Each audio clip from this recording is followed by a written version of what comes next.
Can you hear me? I hear you. Okay. Noting the hour in the presence of a quorum, I call the Acton-Boxborough Regional School Committee to order. As you all know, this meeting is being conducted remotely via Zoom webinar by all 11 school committee members, although I believe Michael is still absent right now. Per our remote participation policy BEDJA, it is also being recorded by the Zoom application and being live streamed and recorded on YouTube. It will be posted on ActonTV's website tomorrow. Per the remote policy, all votes will be done by roll call with each member saying their name and how they vote. Okay, so welcome everybody. This is not my first Zoom meeting now, although first is a school committee. So we'll just see how things go tonight. Peter and I practiced the other day. I know that Peter practiced, or Beth practiced with some other people today. As far as the Springtown elections, which is the very first thing on our agenda, our town's websites are the most up-to-date information about our elections and the annual town meetings. The Acton annual town meeting has been postponed with no new date at this time. The selectmen are taking steps to delay the Acton town election. The Boxborough election is not on March 31st, although we have the state election that day, the primary, and I believe they're working as well to see if they can delay that. Our regular election is scheduled for May 19th. Item 2.2 is public participation. Per policy BEDH, members of the public may speak for up to 3 minutes on items not included on this agenda. Comments regarding items on the agenda should be made during that part of the meeting. Typically, the committee administration will not respond to comments during public participation. Please use, if you are watching from home, the chat feature to indicate desire to participate. Is that right, Peter, or is it the Q&A feature? So actually what I can do, I thought maybe it would be easy to start off by just giving some instructions. So just to review for everyone, committee members and the public, I thought it might be helpful just to make sure everyone can participate the way they want to. So for committee members, there are two ways that you can ask questions. First option is if you open the participant dialog box at the bottom of your screen, you will then find a raise hand option within that, and you can then use that and then wait till the chair recognizes you. And then the second option is to just actually raise your hand and wait to be called on. It's kind of the old-fashioned way, but I'm sure we can make that work as well. For the public, two options in order to ask questions or provide comment. The first option at the bottom of your screen, you should see a raise hand option. You can click on that, and that lets us know that you would like an opportunity to speak. That will then give me a way to be able to, when the chair recognizes you, to allow you to speak and unmute you temporarily. So that's one option. And then the second option is to use the question and answer option at the bottom of your screen as well. So hopefully that provides a little guidance to everyone. And, you know, as always, we just want to remember that public speak portion of the meeting is for items not appearing on the agenda. And if you want to speak to an item that is on the agenda, just wait until there's a discussion of that agenda item. Okay. Oh, and now Michael is here. Hi, Michael. Okay, so let's see. So public participation. So Angie, did you want to start off public participation? Sure, thank you. So I'm presenting this as a community member. So at this difficult time, I just want to let people know that there, in addition to all the agency, there is community support that would like to coordinate with all the agencies, so to offload the load they're added on because of the COVID-19. And Acton-Boxborough United Way will launch, for example, Acton-Boxborough United Way is planning to launch a fundraising campaign next week to establish a dedicated COVID-19 impact fund to support the Acton-Boxborough residents in need and local direct services agency that are going to need extra resources. For example, that the food pantry, for example, that volunteers that may need face mask or any, the protection they need. So this is an organization that is established to as a private public COVID-19 task force as recommended by CDC. And this is to identify, address any unmet needs by resident and critical agency and foster interagency collaboration and exchange of resources and to help guide the volunteers where most needed. This is in collaboration with Neighbor Brigade.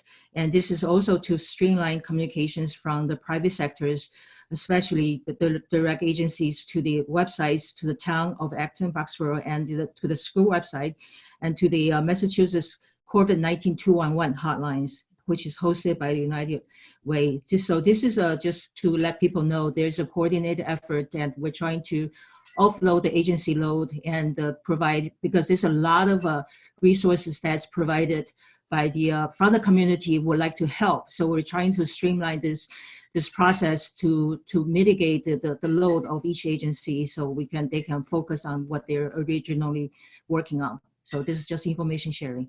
Thank you. Thank you, Angie. Do we have anyone from the public that has raised their hand? We do. So I actually, I'm going to see if Christine Russell wants to, she actually put something in the Q&A, but I'm going to see if Christine would like to talk. So Christine, you are unmuted now if you'd like to speak. Otherwise, I can just read your comment. You just have to unmute your own mic. Okay, got it. Can you hear me? Yep. All right. I would just like to urge you all to consider the 2021 budget in light of the impact of the current situation and what we can expect going forward. I think it's likely that some resources will need to be adjusted to better meet the current and coming issues facing our district. I know you guys worked really hard on that budget and it made sense for when it was created, but given the substantial changes we can anticipate, I just think it bears another look through before we eventually take it to town meeting. Okay, thank you, Christine. Is there anyone else in the public that had something to say? I do not see any other hands raised and no other questions. All right, so I'm going to ask at this time if any of our high school student representatives are participating at the moment. And if they are, if we have any student reps on, if you could just raise your hand.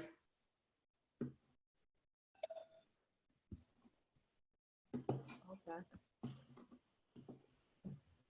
I do not see any student reps raising their hands to speak. All right, well then we can move on to item 2.4, which is your update. All right, so my update probably actually blends right into the next agenda item. My update is focused really on the school closures and opportunities for that. So, you know, with your permission, Tessa, I'd like to just move right into the school closure update. Sure, go right ahead. Okay, so you received a memo outlining a lot of the school closure information. And, you know, I think in an ideal world, we would have written a much more extensive memo, but a lot of our time as leaders in the district has really been focused on trying to get the educational program started for our students. And that's required, you know, the vast amount of our attention over the last week and a half or so. But what I do want to do is provide you a little bit of an update, and I'm going to go ahead and share my screen with you.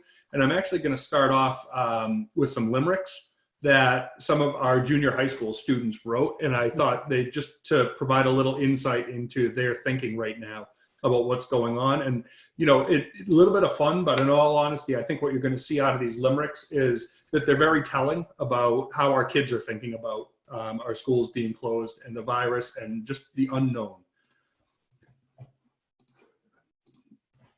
So the first one is titled At Home. This virus is honestly irritating. I'm sitting down with the snacks I'm eating, staring at my cat while he is on the mat, sitting here with the music I'm listening. And then, sorry, I'm not good with poetry. I appreciated that ending. The second one is titled Home. Here I am just sitting at home. The day passes by as I let my mind roam. With all this free time, I ponder some rhymes while I understand this situation as it is known. The next one is Coronication. Last week, I just wanted school to end. but now I would rather be there with my friends. I can't find anything to do, and I'm bored out of my mind too. I hope the craziness of coronavirus will quickly descend. And then finally, COVID-19. Dear virus called COVID-19, why can't you just have a vaccine? Then all this could end and I could see my friends, because I'm starting to become a grumpy teen. So, I think, a little bit of humor, but in all honesty, I really do think it talks well to how our kids are thinking right now.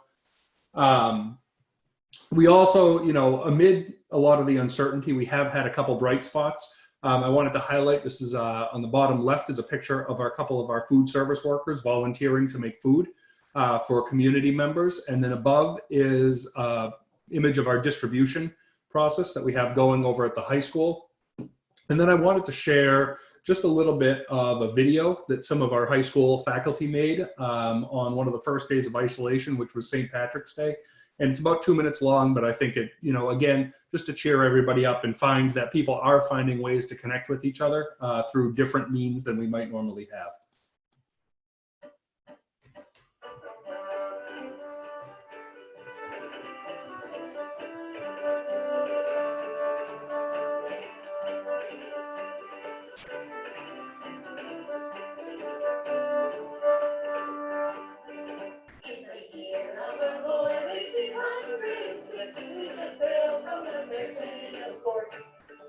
We were bound far away with a cargo of drinks for the fine city hall of New York.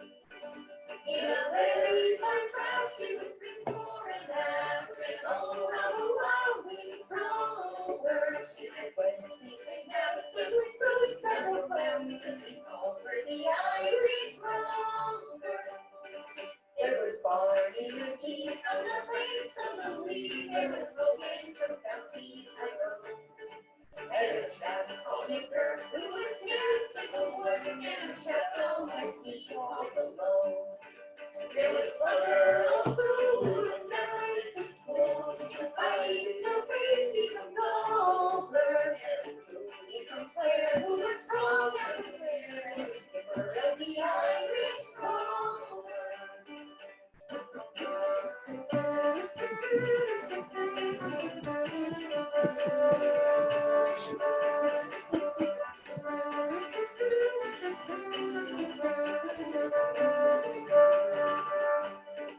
We had sailed 7 years when the measles broke out and the ship lost her way in the fog. And the whole of the crew was reduced unto 2, was the snow and the captain so long. Then the ship struck a rock with a terrible shock, and then she heeled right over, flying times around, and the poor soul was drowned. I'm the last of the Irish Rover.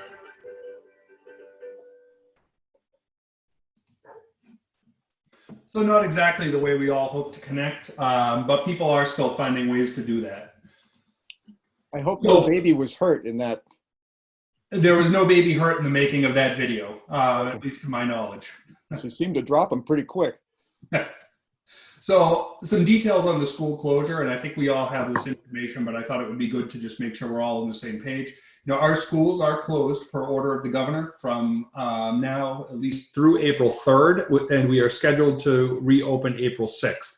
We certainly could receive some additional guidance from the state based on changing conditions prior to that, but that is the best information we have as of right now. Also, per the Department of Education guidance from the Commissioner of Ed, schools are scheduled to go no later than the 185th scheduled day. If you recall, we attend 180 days of school. However, we are required to build in 5 additional days into our calendar, and the commissioner has indicated that they are not having schools go any further than that 185th day at this point. So just to review the dates, the original 185th day of school was June 16th. We then had 3 snow days that pushed it out to June 19th. To get to our 185th day, that pushes us into next week with Monday and Tuesday. So right now, the final day of school is scheduled for June 23rd, and that's where we stand as of today. Food service. I'm putting this first because I think this is one of the most important messages. I think Angie talked to this earlier, but we are providing bagged lunches from 11:30, until 1 o'clock daily at the high school. The lunches can be picked up during that time slot, but also starting on Monday, we can have bagged lunches delivered to those who are unable to pick them up. Families can sign up at AB Qualified Lunch at neighborbrigade.org or by dialing 866-896-3599. The Acton-Boxborough Neighbor Brigade is coordinating requests and volunteers. We are very thankful for all of their help, as well as that of the United Way and all of the volunteers participating in that effort. Also, Open Table in Maynard has bags of groceries available for pickup. Community supper served meals today and tomorrow. Finally, thank you to all of our community partners, and also to a huge thank you to our food services staff who have volunteered to come in and help prepare those meals. Staffing during the closure, we have a almost entirely virtual work environment for the school department, with very few exceptions. Some of those being our facilities department has been in the buildings cleaning, disinfecting, and providing building security. We anticipate that we'll be finished cleaning and disinfecting this week, and at that point we're going to a reduced schedule for facilities to make sure that they're also maintaining appropriate physical distance from each other. Food services is not working except for the people who are preparing our bagged lunches, and ed tech and payroll are on site only as needed for support. Most of their work is done virtually, but there are just a couple of functions where they may need to come into the office to print something or provide support, make sure a network server is up and running. Our leadership is virtual at this point. We hold daily meetings. One meeting every day is with just our central office administrators, and then we have another meeting that's between an hour and a half long with central office and principals. What I can say, knowing my own schedule, I am generally in about 6 hours worth of video conferences a day. It's not why I got into education, but it's become our new reality. We also have school-based virtual meetings whenever those are possible. And I wanted to give you a little sample of one of our schools on the right of the screen. This is a sample of one day at the junior high school of video conferences that our leadership team and educators are holding. So this was for today. There was, the 7th grade green team met virtually at the beginning of the day. That went into a special education meeting with Debbie Dixon. We had a couple different meetings there, and then there was a meeting for academic support, ELL, and reading teachers.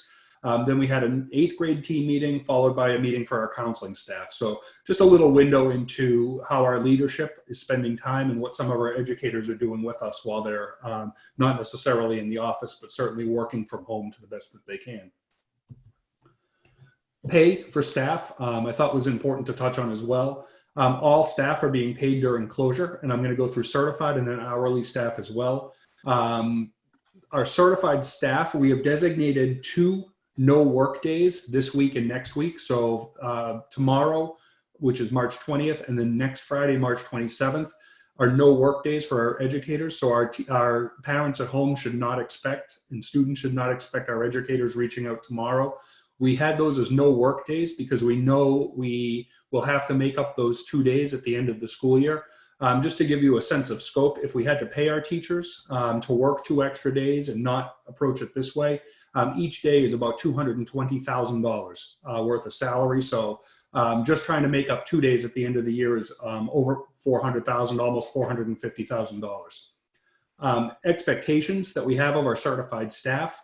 While they're out, we are asking teachers to connect on a daily basis to the extent they can with their students. They are also starting up attending special education meetings to the extent we can have those be held. We also have virtual grade level meetings and team meetings at some of our schools. And we are expecting all of our faculty to check emails throughout the day. So just a little sample of that. And for our hourly staff, they're also currently being paid during the closure. What we did, similar to our certified staff, we are prepaying the 2 final days of the year. But rather than withholding their pay now and then paying them later, we thought that pay consistency was extremely important right now. And so we've been clear with our staff that we're prepaying 2 days off, but we expect them to work June 22nd and June 23rd. This also allows us to fit within the budget. We are also, now that we are starting to get settled with our certified staff and establish some routines in this virtual environment, now we're also looking for opportunities for our hourly staff. So we've been searching out some professional development for classroom assistants and special ed assistants to be able to do while they're out. And then we're also looking at ways that we can utilize our non-certified staff to help support our students and assist our teachers in the virtual environment as well. I think all of this, I would just make sure we emphasize that this is a work in progress, and it will continue to be a work in progress for the foreseeable future.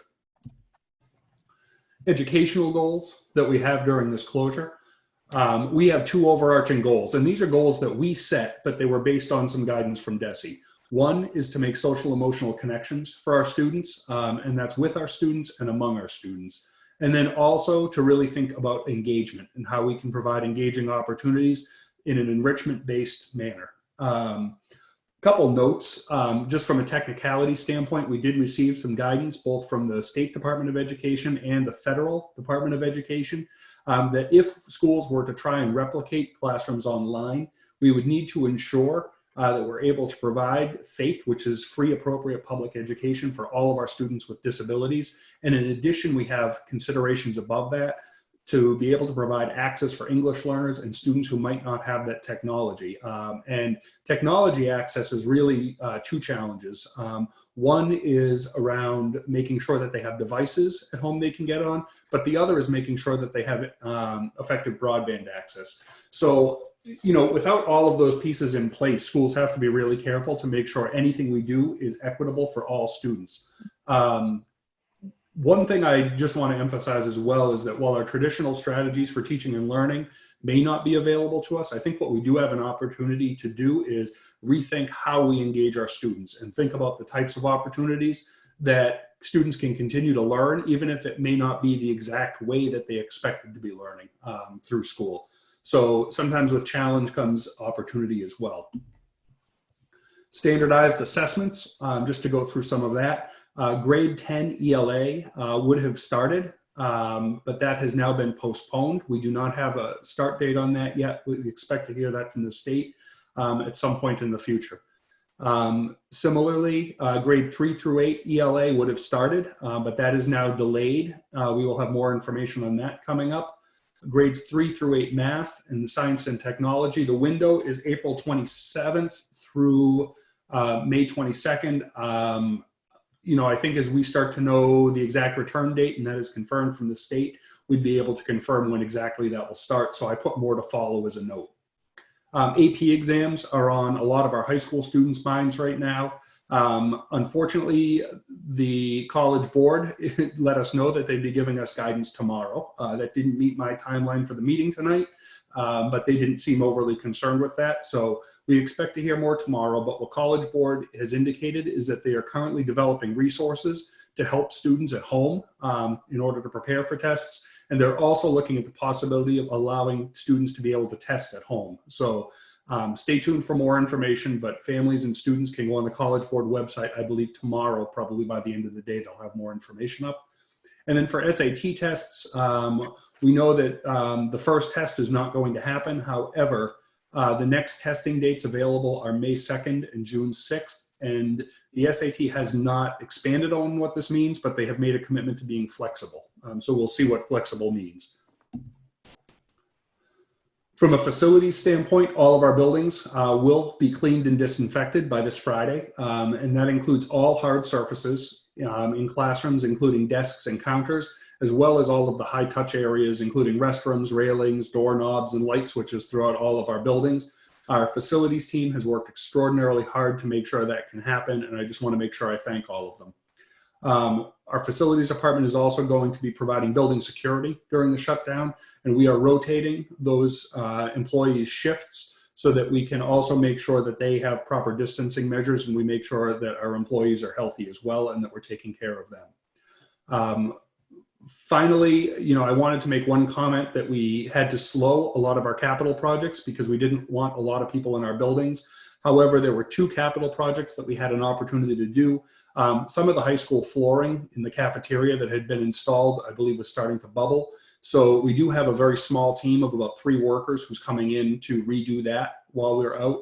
We're doing that in the middle of the closure period so that any type of germs or virus that may be in the building certainly has time to be gone by the time we would open up again. And then Blanchard HVAC, we have some improvements to that we're able to make that will improve the indoor air quality for users of that building. So we wanted to take advantage of that as well. I believe that work is happening next week for both of those projects.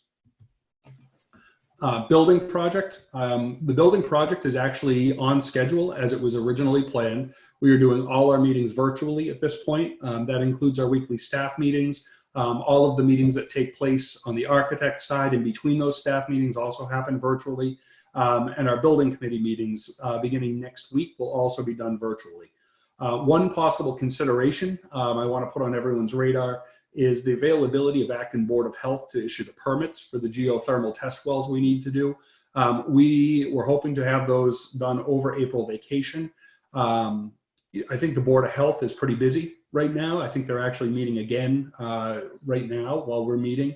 And Board of Health does have to issue geothermal well permits. So, that's the one area where I just want to put it on everyone's radar. They need to stay tuned. It's not that Board of Health is trying to delay anything for us. It's just the reality of the world that coronavirus has kind of taken over everything they're working on right now. I'm going to see if I can bring in Dave Vertolino into the conversation. So Dave, I am going to Hi there. pop you on, and if you don't mind going through some of the financial implications for everyone. Can you hear me first? Yes. Awesome. Hi, everybody. So the outline that's in the memo mostly speaks for itself, but I'll go through the bullets here. The revenue is what it is. I mean, the assessments will come in. The state aid is expected to come in. There might be there won't be any transportation impact this year because it's a reimbursement. There could be some reduction in transportation aid next year as it's a reimbursement program, and we'll have fewer costs this year, presumably. Reimbursement for food services might be affected again because of the production, the number of meals that are undertaken. That's not an operating budget item, though. So not much change on the revenue side. Peter talked about salaries that we're continuing to pay people.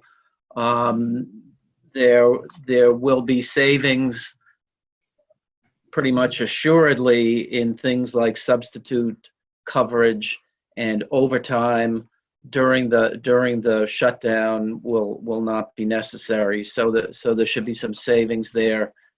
On the expense side, my staff is about to undertake an analysis of the potential savings, whether if it's a 3-week shutdown,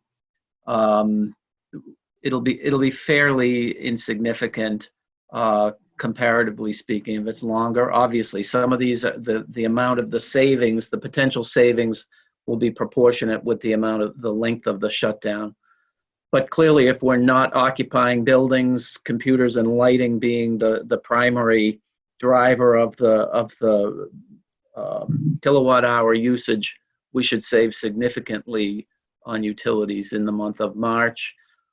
Supplies, again, classroom supplies should go down if they're not in classrooms. Things like contracted services, there might be some savings, conference registrations, things like that. We're looking to identify, for our purposes, a more comprehensive list to see to make sure we're not missing anything. There could be some incremental expenses for the technology, among which is how you're listening to me right now, and other hardware relative to devices that might be made available to certain students. So we're keeping track of on this. I think from the standpoint of the operating budget, this isn't bad news. It could be health-wise and finance-wise are two different matters for us at this point. The revolving accounts will be impacted because each of these that you see on the screen are fee-for-service operations. They're quasi-business enterprises, and if there's less money coming in, if we're going to waive tuitions for days that the programs don't run, if we're not selling meals, if we're not able to offer community ed programs, those operations will suffer a revenue hit. We're looking at the fund balances in all of them. I think they, in all cases, have sufficient reserves, certainly for a smaller duration shutdown at this point. But again, I think that the revolving accounts are going to suffer more significantly than the operating budget. So I thought this was a good place to, just to be able to take some questions from everyone. And, all of our entire central office team is here tonight. And so what I will do is actually bring them in to the conversation now so that if you have questions, they can respond directly. As I'm bringing them in, I just want to take an opportunity and thank each one of these individuals, because the change from going from brick and mortar schools to trying to replicate some of this online to the degree we can is absolutely monumental. And the leadership that each of these individuals has shown throughout this process has been absolutely amazing. I can't talk enough about the work that everyone has done, the commitment to education that everyone has made, and just really, trying to on a daily basis doing the best they can for kids. And, I'm talking about, a lot of our central office people right now, but this certainly applies to all of our principals as well, because this has been an absolutely incredible amount of work for everyone. So just thank you from me to our entire leadership team. And then I'd extend that as well to all of our staff throughout the district, because this has never been done in education before. And if we thought of school closures 20 years ago, this wouldn't even have been possible to do from a technological perspective. So we would have just closed our schools and that would have been it. We would have reopened at some point in the future. And instead, what we're talking about is trying to see how we can continue to engage our students and stay connected with them and make those social emotional connections. So with that said, I'll turn it over. And if you have any questions, we're happy to answer. Okay, so I'm going to try my hardest here. I can't see everybody on my screen all at the same time. So I can see that Ginny's raising her hand, and I saw that Diane just raised her hand. So if I don't see you raising your hand, then maybe use the raise hand feature if I don't call on you. And then just when I call on you, Ginny, you can go first. Just unmute yourself and go ahead. Thank you. Thank you. I can't find my virtual hand, so thanks for my actual hand. I just wanted to say that, in talking with parents and neighbors and friends over this past week about, the obvious chaos that's going on around us, I keep explaining to them this little anecdote about how when we talked about blizzard bags last year, the amount of time we spent just thinking like what it would be like to make up a couple of days and how much work that was going to be for the educators in our district and how to make it meaningful and going back and forth. And at the end of the day, figuring out that, it probably didn't make sense for our district. And when you think about the amount of work we anticipated that would cause our educators in a well thought out process, and you go from that to within 24 hours, we were moving to online schools. I think it really shows. I mean, this would have taken months, if not years, to prepare, a cohesive plan that figured out to do what with all students. So I've been impressed as a parent of an 8th grader and a 10th grader with what has been put together so far. And my one observation is that for adolescents, it's really just the impact on their psyches, for like their friends being yanked, their schedule being yanked, their routines being yanked, like everything is gone. And I think that we really need to think about how we are going to try to assess and address mental health needs of our kids.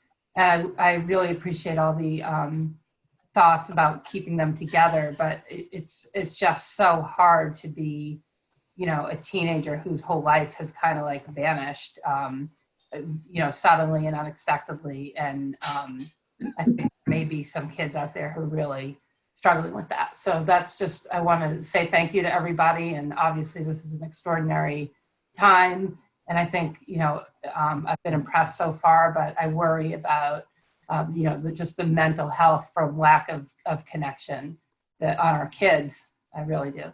Thank you. No, thank you. Tessa, I see Diane has her hand up. Diane?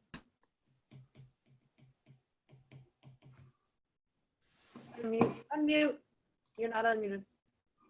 I got it. Okay. Sorry about that.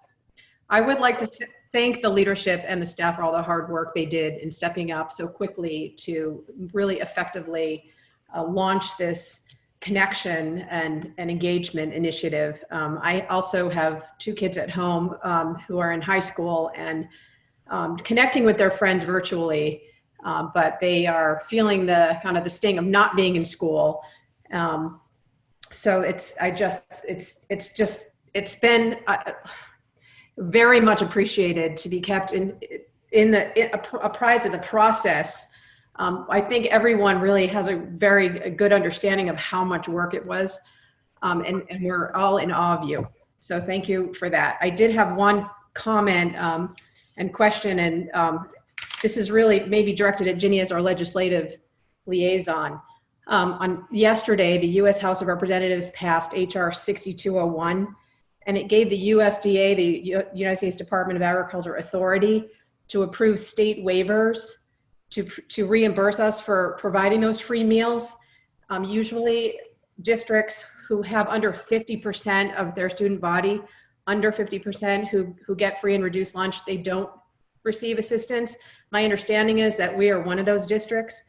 And I don't know what the status of this is, but it would be worth a reach out to Lori Trahan to see if she can get on board with other legislators up on the federal level to get us a state waiver, because the USDA can proactively grant them, but the feeling is they won't.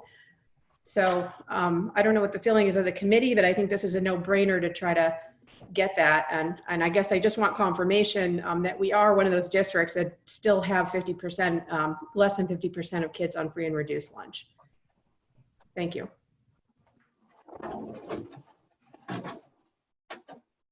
Okay. Marie, I unmuted you, but do you want to talk to that quickly? Of course, we're lower than 50%. We're at 11% of our students are on free or reduced lunch. And Kirsten Nelson, our food services director, which I'd like to throw a shout out to her as well. The work that she and her team have done has been monumental, and we've made food available to folks in town. But she was on a webinar today, and my understanding is they do not believe there's going to be reimbursement for districts that have less than 50%. So it is federal funding, so I do think it's a federal legislature, but as far as we know right now, we will not qualify. Okay. Can I ask Ginny to try to get in touch with Lori Trahan's office to see if that is still the case as of yesterday? Absolutely. Yeah, I'm happy to do that. I mean, I do believe it would take congressional legislation to change that rule. I believe it's legislation, not by regulation, but I think everything's on the table. So I'm happy to make the ask. I'm sure we're not the only, we're not unique in this way. It's in any way. So I will reach out to her and meeting with our state delegation as soon as they're able, just to find out what is available for us at the state level, because I think there's going to be a lot of stuff potentially available there as well. But thank you. I will ask that question. We are also trying to make a push toward that as a superintendent's association. I see John and Amy have their hands up. Tessa. John, go ahead. Thank you. I had a question for Dave with respect to this exercise of looking at the impact of the next 3 weeks. Because I love back of the envelope calculations, if we say that there are about 12 weeks left, will we be able to take the numbers you're going to generate, sort of multiply them by 4, and have an idea about what the end of the year might look like if this extended through the end of the year?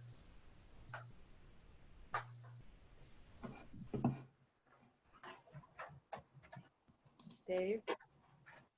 You just unmute yourself, Dave. I clicked it. There it is. Okay. John, we're not doing something so granular as to say what's the impact of 3 weeks. We're looking at the major categories and identifying where there could be savings, where we haven't come up with many, if any, could be additional costs, and just being able to anticipate. So that's wasn't the purpose of the exercise. It's more of an overview and to start to get a handle on where we think there might be some savings in the long term. I don't think it's going to be to anyone's benefit, given the working conditions, to try and come up with an analysis of a 3-week savings and then try and scale it up. That's my own personal feeling about that. Okay. John, did you want to follow up, or are you? Yes. So I think that to play off Christine's opening remarks, that when we created this budget, the world looked one way, and today the world looks rather different. It's interesting to reflect back on the contract that we settled with the Acton-Boxborough Educators Association and think about the discussion of what compensation was and what services we were requesting versus the services that are now actually being delivered. And so I want to also echo the sentiment that, our staff, has been great at doing a pivot, saying, although we thought we were going to be doing one thing over these next few weeks, and I think actually it's going to turn out to be over the next couple of months, we're going to do something else. And then the last comment that I'd like to make is that I think it was an extremely important decision to continue to pay all of our workers. As awful as this disease will be, I have no doubt that the economic consequences associated with the disruptions that are going on will be severe. And every community that stands up to help minimize that disruption will play an important role in putting the wheels back on the bus. And then the last point that I'd like to make is for people who are familiar with Maslow's pyramid, the bottom of the pyramid, of course, starts with food and shelter. And so it's extremely important that the district does what it can to help make sure that people are well fed. And then, of course, the next part of the pyramid makes sure that people are supported, which is exactly where we are with social emotional learning. So whatever lessons are being taken away from the work that we are doing, I hope that that very next step of activity is social emotional learning. But like Peter, I also see in this, some possibilities for people to move forward to the top of the pyramid. That this, because of social isolation, actually becomes, in a different lens, an opportunity for independent learning and independent development. These are critically important skills for everyone to have at some point during their life. So to the extent that we support students in directions that make them stronger, independent learners, will have provided a very, very valuable, if somewhat unexpected service. Thanks, John. All right. Do I need to impose the 2-minute speaking limit on school committee members? Amy, you're next. Unmute yourself. Sorry. Okay. Hi. I just wanted to say I do really appreciate what's kind of happening with my 4 kids in the house. All of them have been on video chats, doing lessons with it's not even lessons. It's just an opportunity to meet with their classmates, with their teacher, discussing a book, or the psychology class. They're doing some really, very interesting things. And I know this has been a huge adjustment in a very short period of time. I did want to put out there, having a senior, and as we go forward, that I know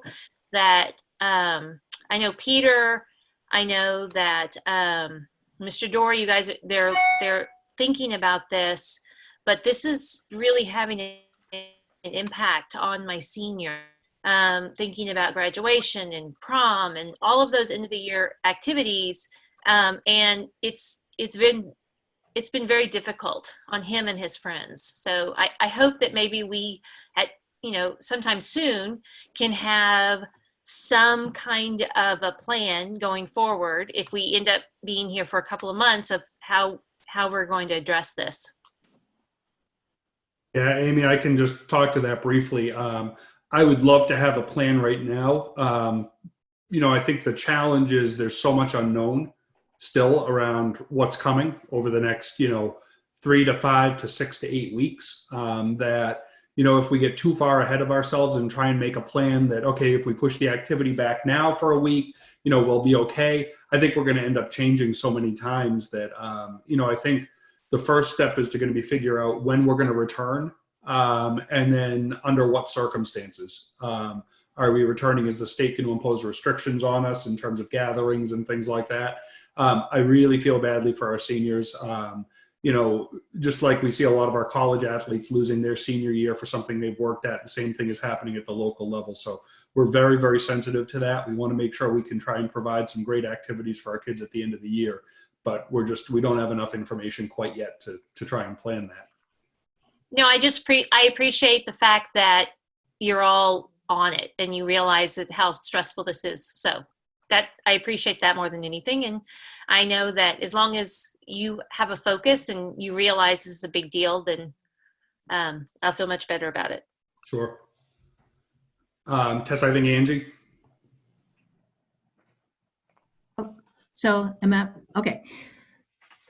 I also impressed with how fast and smooth the transition that the school district is able to transition from the physical classroom to the online class, to the virtual classroom.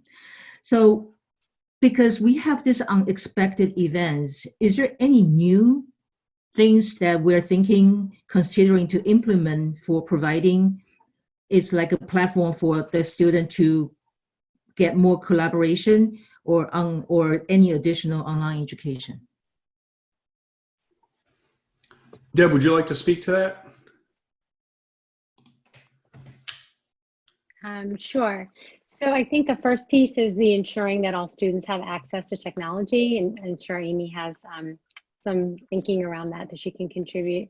So the first piece is, of course, making sure that students have access. We know that there are some platforms, there are quite a few that many of the different companies have provided for free. So in terms of vetting what those might look like, but we really need to also look, we know we have a conference call with the commissioner tomorrow. We are also looking to the state for some guidance on some of this, because we want to make sure that if we were to decide on something, we need to make sure again that all the access is available, make sure that the translations are available, and make sure that accommodations can be made. We just need to make sure that we can provide FAPE, as Peter mentioned before. So it's an ongoing process, but we are looking into all of those things. Yeah, thank you. And do you see Adam's hand, Tessa? I do. Go ahead, Adam. Mine's real brief. Mine is just a thank you, a retroactive thank you, as many parents are realizing a lot of the work and prep that goes into that our teachers do in preparing for lessons. A current thank you for all of the work that's been done so far, and a proactive thank you for all the amazing work that we're going to see in the next few weeks. I'm really appreciative of all of the support that we're getting from the district right now. Thank you.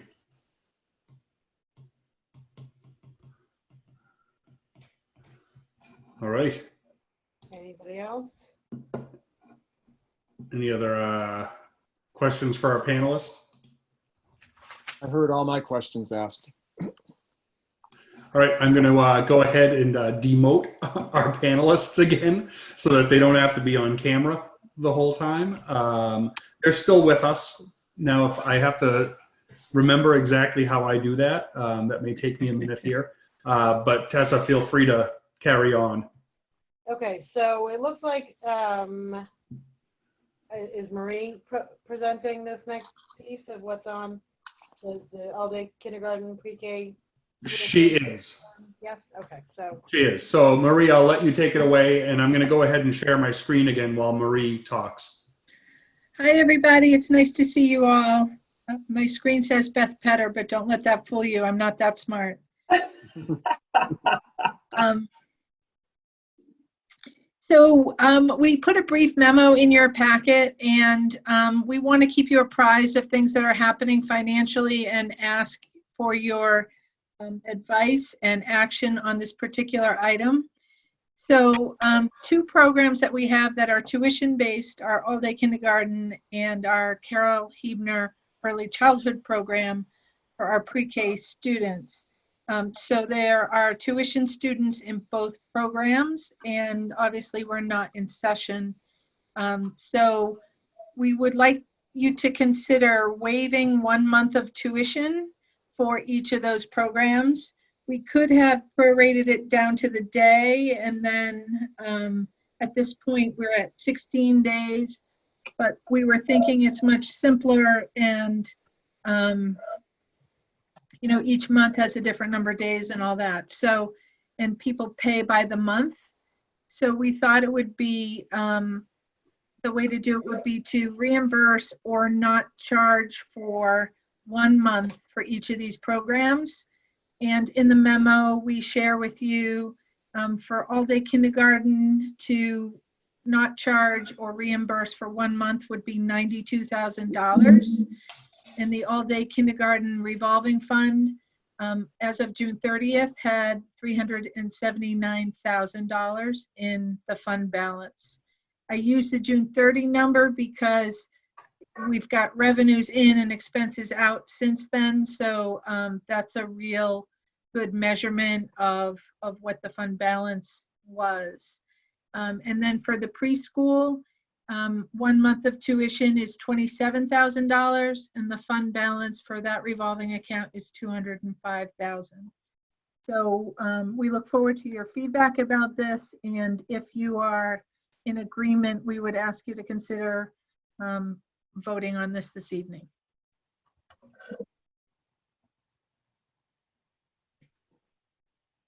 Is there discussion, Adam? Yeah, mine is a brief question, which is, since we just mentioned that we are changing video shots, moving to pay those teachers while we're closed, how does that affect our fund balance? So we're not going to take in revenue. Some of those teacher salaries were covered by that revenue for the kindergarten. How does that affect our balance at the end of the year? Yep, so the numbers you see in front of you are the revenues that we're not getting. The expenses would stay consistent. So you could estimate that the fund balance would be reduced by the numbers on the chart. It's not quite that totally black and white because we already knew we were going to reduce the all-day kindergarten fund balance a little bit based on more scholarships this year, but there is room in those fund balances, but you could anticipate them going down by $92,000 for all-day K and $27,000 for pre-K. And Marie, can you just clarify, is that per month of tuition waivers? That's correct. So we're talking about 1 month here. And we believe that would cover us certainly through the current shutdown. And if the shutdown were extended through April vacation, that we're in the 1 month window. If it goes longer than April vacation, we'll probably be coming back to you for another discussion. Thanks. Anyone else have a question or comment? We have 3 hands up here. Okay. Angie, Diane, and John. Okay, I see Angie physically raising her hand. So go ahead, Angie. So how would that change if the school restart date will be changed? And can I follow up on one more question? Well, what do you mean by how would that be changed? Because right now, what the anticipated return date is actually the beginning of April. Right. So if that will be changed, if the restart date will be changed by the state, say they're gonna restart, the state emergency will be extended, how would that be affect this? Okay, I can, so Angie, if it were to be extended through April vacation, we think this 1 month would cover that. And if it's extended beyond April vacation, we would come back to you and discuss what to do about however long that extension would be.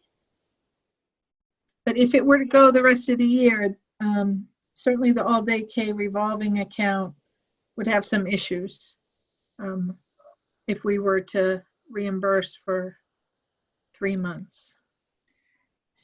Can you help me clarify again and the reason why we are not using the actual date, the prorated rate, and instead of a month? Is it simply because they pay by per month? Yes, so they pay by month, and as soon as we know the decision here, a lot of the parents have automatic credit card payments.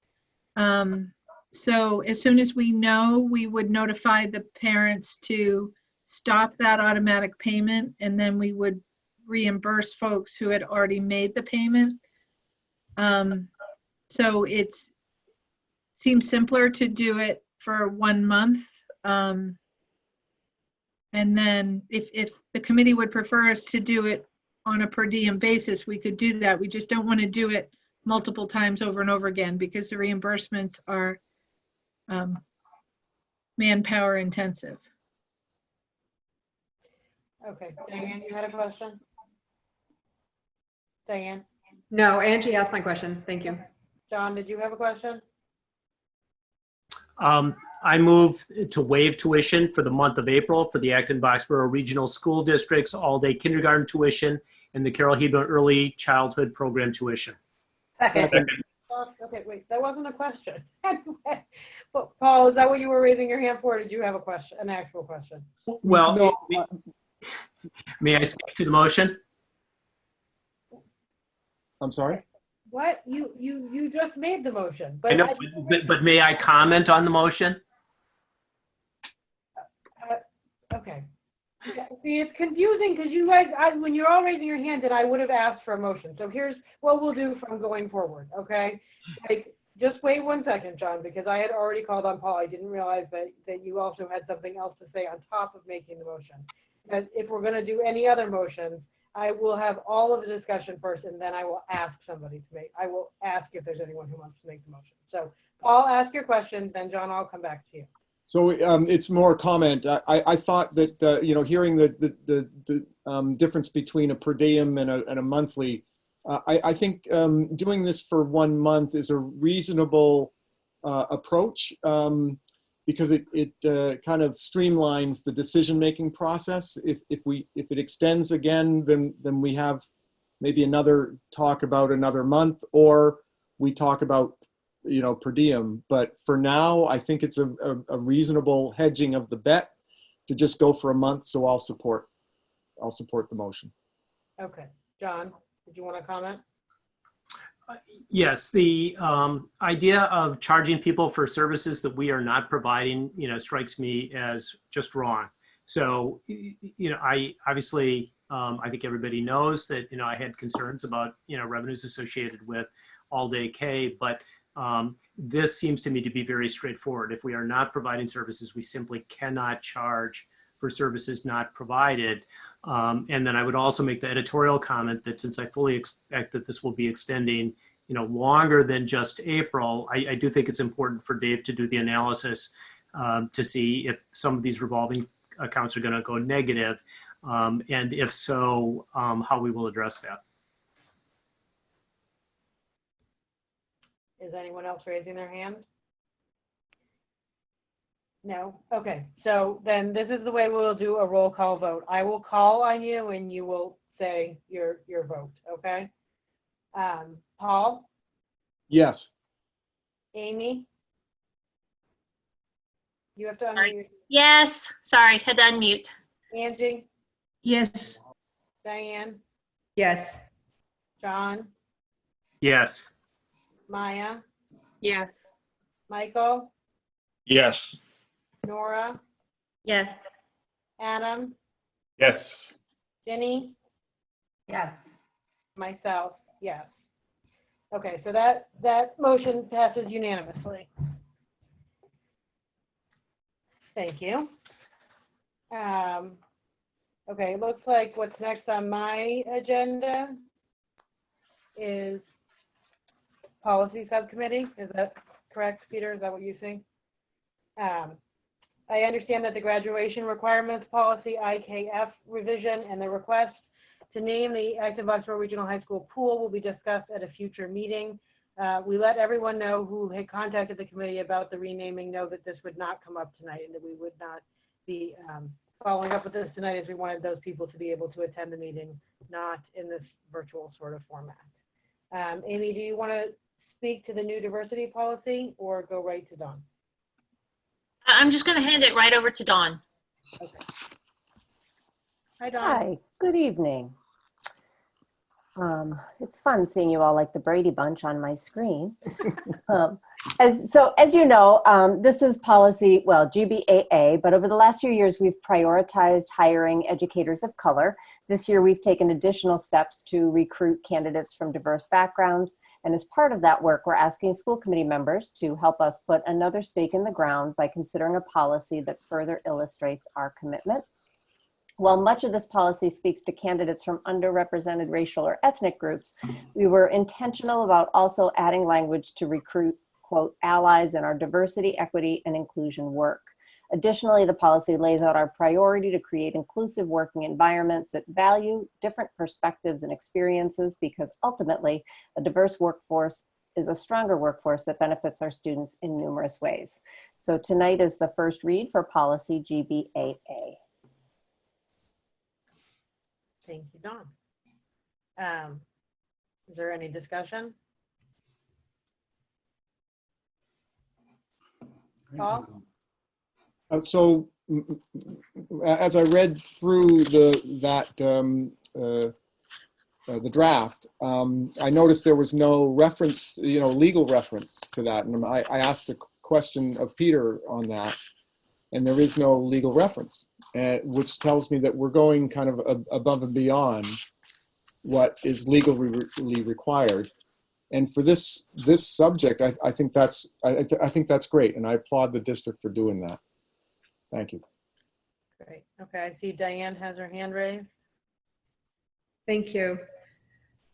My understanding is that what we're striving for here in this policy is a confluence of two ideas, and I'm not sure that they're both clearly articulated in the policy. So I just wanted to float the idea that what I think you're going for is that we select applicants on the basis of their qualifications, their merit, their ability, and we are aggressively and proactively taking measures to achieve a workforce at all employment levels. And that's the other thing I didn't really see in there that reflects the composition of our student population, because we want them to have adult role models and a diversity of role models, so that we create an environment that includes all kinds of people and encourages communication about and discussion about differences and appreciation of everyone's uniqueness. So I can send this to the policy. This is a first read, correct? So will the policy subcommittee be meeting again? I I don't see that kind of balance in the policy. So I'm interested in having that discussed, perhaps. If When you there's- say balance, Diane, are you talking about the fact that it speaks to educators and leaders and there's a missing piece there for you, or are you about the selecting applicants on the merits and abilities versus diversity? Both. I think both should be in there. I think both is really, really important. And to leave one out doesn't, it makes me uncomfortable to read that without that language in there.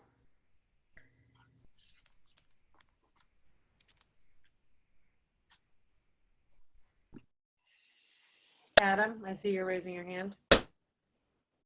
Yes, thank you. First, I think this is a great policy. I am struggling with the title of it being workforce diversity, and then the purpose of the policy in the third paragraph talking about candidates from underrepresented racial or ethnic groups.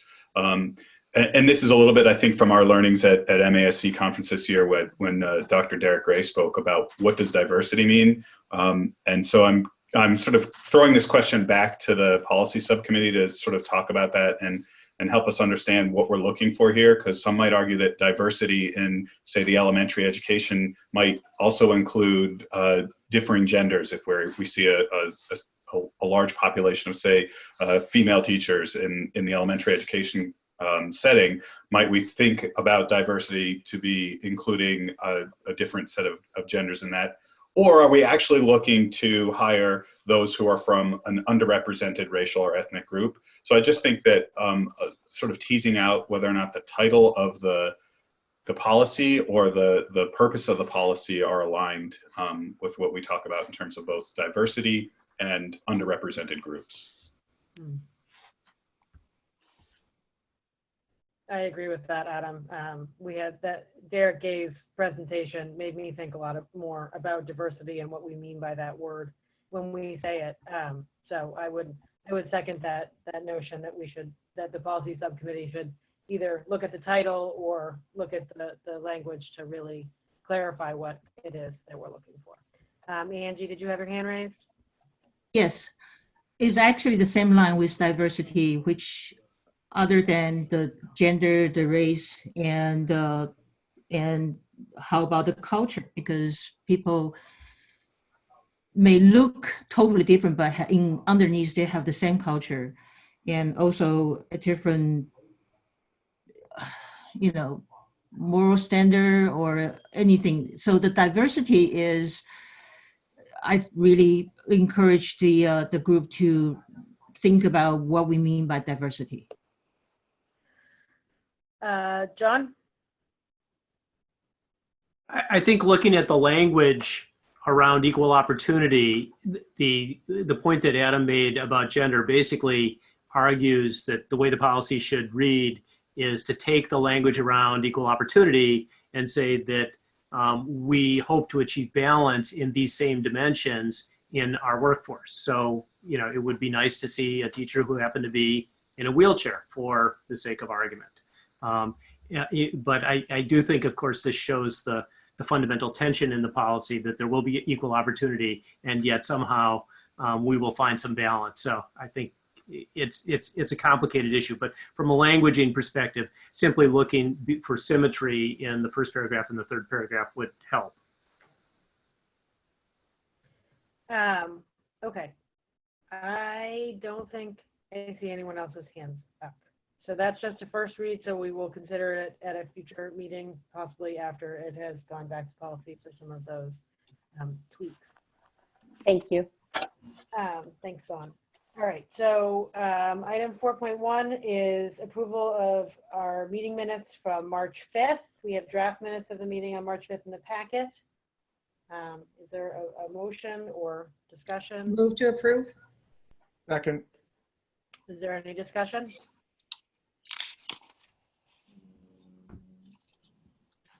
I don't see any hands up, I don't think.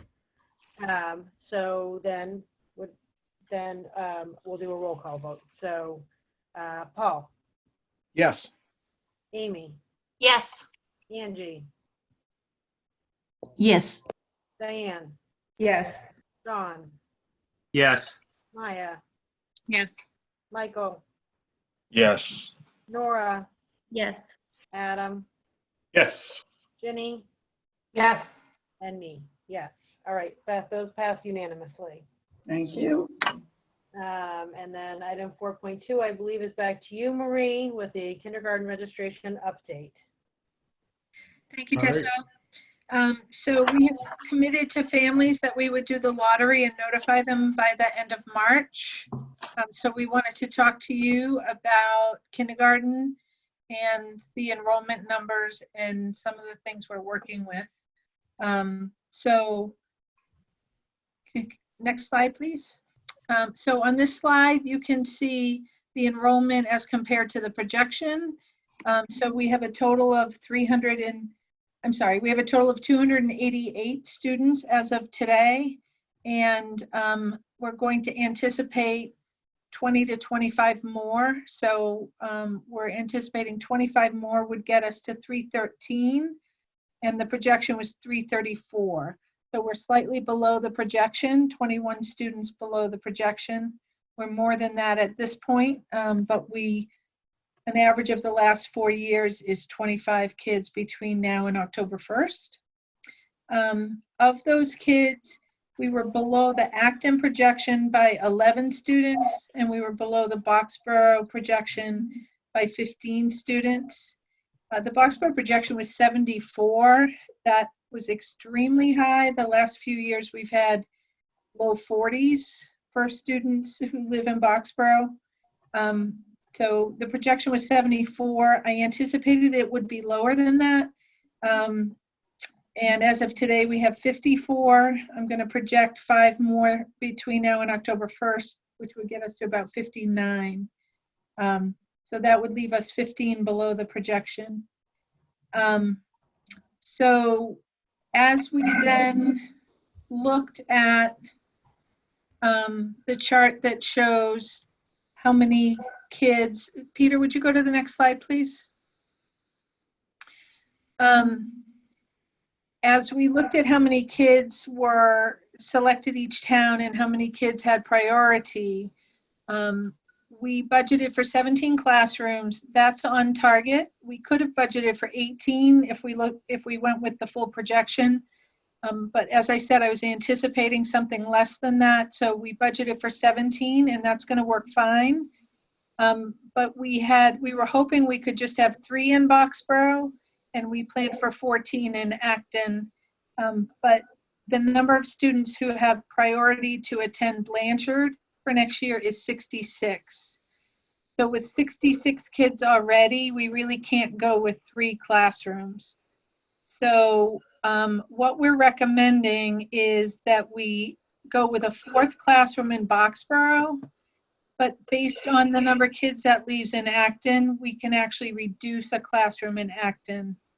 So we're recommending moving a classroom from Acton to Boxborough and analyzing it, working with the principals, looking at all the schools. We're recommending that we move a classroom from Conant to Blanchard. So Gates already has 2 kindergartens. All the other Acton schools have 3, and Conant would be the next school that really needs to free up some space over the next few years. So we're recommending that instead of having 3 kindergartens at Conant, we have 2. And instead of having 3 at Blanchard, we have 4. And by doing it that way, we're not adding a classroom. The budget is neutral. This will allow us to have class sizes between 18 and 18.5 across the district. And those will grow over time. But for September, we're expecting it to be 18 to 18.5. Next slide, please. So now this is the chart that shows how many folks selected each school. And the first column is all the first choices by school. The second column is of those, how many of them have priority to attend that school. With the hometown guarantee, Blanchard is always much higher. So 66 students have a priority to attend Blanchard, which is why we are going with a 4th classroom. The other schools, it's mostly siblings, and you have a few walkers here and there. I gave you a column of new families to each school, and then a column of how many sections. So based on what we just talked about, again, we're recommending 4 sections at Blanchard, 2 at Conant and Gates, and 3 at Douglas, McCarthytown, and Merriam. With that, we determine the seats that are available in each school, targeting class sizes around 17, 18 for now. Again, there will be 25 more kids, 20 to 25. So the class size you see in the class size column would be as of the lottery. We'll add 25 students to those totals, and we'll distribute them starting with the schools that have the fewest students. So at the time of the lottery, we're going to need to have a lottery in 3 schools: Merriam, Conant, and Blanchard.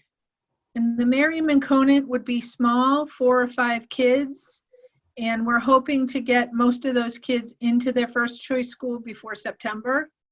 And again, that happens because we would have more kids placed in other schools, and that will get us to our 18, 19 class sizes. The Blanchard, the 11 that won't get into Blanchard are Acton students who want Blanchard. We're probably not going to be able to move any of those. I think 4 will get in with the lottery, but the remaining 11, we need to leave those seats available for future Foxborough students who move in and have the hometown guarantee. I'm almost done. The last part is all day and half day. We had 242 students request all day. We have 46 students who requested half day. 15 of those are at Blanchard. So we're recommending that we continue to have 1 half-day classroom in the district. That would be at Blanchard. The other schools will have hybrids. And so the students who are in half-day will be part of an all-day hybrid class. And by doing it that way, all the kids who are in the lottery will get half-day or all-day, whichever their family preferred. And the only kids who might not get their preference around all day and half day is there could be a couple in the future at Blanchard who end up in half day to balance the class sizes there, because there will be a couple more seats in half day, but we'll have to see how that plays out. But at this point in time, everyone who wanted all day gets all day. Everyone who wanted half day gets half day. I think there's one more slide, Peter. So this is basically what I just talked about. You can kind of read the bullets. I think it makes sense to go back to the previous slide, and then we can see if you guys have any questions.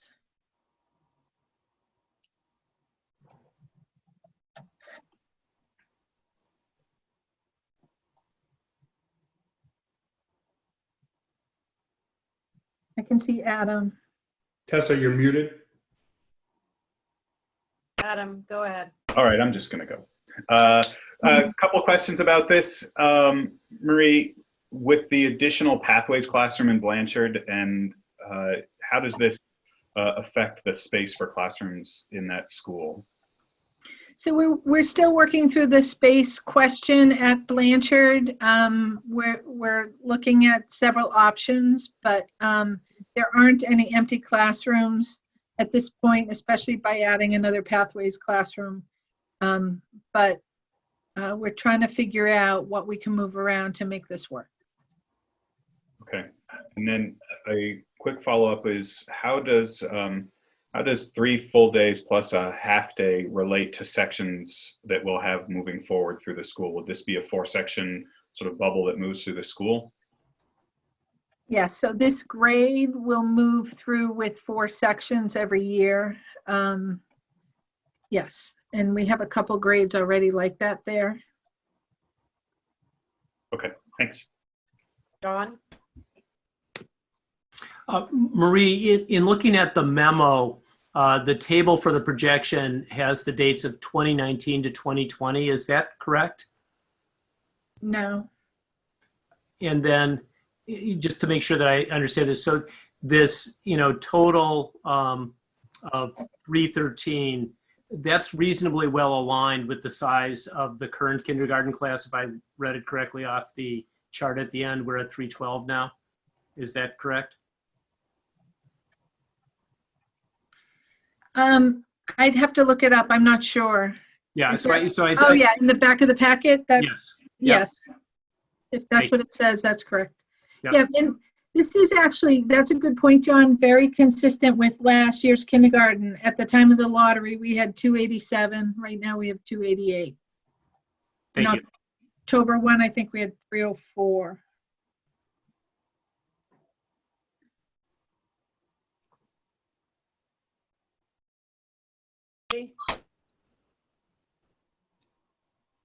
Angie? Oh, sorry, I didn't hear you. So how would this, because the enrollment number is lower than the projected, how would that, because I remember that when we talk about the budget that we expect higher enrollment, how would this impact the budget? So this is just kindergarten. We're gonna have to wait till October 1 to see what happens K-12 around enrollment. So I'm not sure yet. We'll have to see. So right now we're projecting 22 fewer kids in kindergarten. It's hard to know what will happen at other grades. If enrollment is lower than projected K-12, then that affects Chapter 70. It includes our, means it takes us longer to get out of hold harmless, but that's sort of a whole other discussion. And there are a lot of numbers in that formula. So too soon to tell, I think, Angie, is the answer. Okay. Paul? So, assuming you can work out the space issue at Blanchard, the shift looks like it makes sense to me. So, this kind of work is always a little bit of nail biting because you're working with numbers that you don't always have all the numbers in hand, but you still got to make the decisions. So, but I think this is a reasonable management of these numbers. Thank you, Paul. Adam, you have another question? Yeah, I do want to come back briefly to the idea of having multiple 4-class sections at Blanchard. I understand bringing gates down and seeing that number down to 2 sections, but I would not like to see space constraints at Blanchard turn into us having to put, say, modulars on that site when we've got options at other buildings. Conant as an example, where we only have 2 sections. My concern is that is balancing the desire of all those families who want to be at Blanchard with sort of our responsibility to put a cap or a limit on people in that building so that it can serve everybody appropriately and both not affect the education that happens in there, but also the budget of the district if we have to bring extra space, extra temporary facilities online. Yeah, so if I can jump in on that one, I think, the reason we wanted to look at that, particularly the fact that there's 66 students from Boxborough who have that hometown guarantee right now, we cannot reasonably plan 3 classes of 22 at Blanchard. Those are not good kindergarten class sizes to start. And then we know that some additional families will be moving in over the summer. So I think if we wanted to cap Blanchard at 3 sections, I think what we'd ultimately be talking about is having to talk about ending the hometown guarantee for Boxborough students, and then looking at placing Boxborough students over at the Acton schools, even if they wanted Blanchard. So I think that's really what the driving challenge is. So that's probably the trade-off the committee has to think about. Thanks. Well, I guess the question, looking at the numbers that Marie provided, there's actually only 54 Foxborough students, right? And the other ones are siblings of current Acton students. Let me. Correct. Okay. There are 10 siblings. I think a couple might be Pathways placements, but there are 54 Boxborough students and 10 Acton siblings. So we're really only taking 4 new families that don't have hometown guarantee. And that's definitely something that we're trying to manage it, because the more siblings you have, the more this could happen. So I hear Adam's point.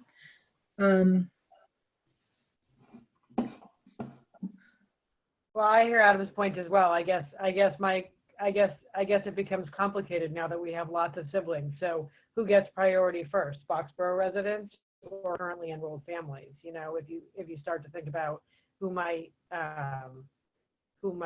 not get their preference. I mean, I can understand how that's a balance of concerns. All right, there was other people that had their hands up.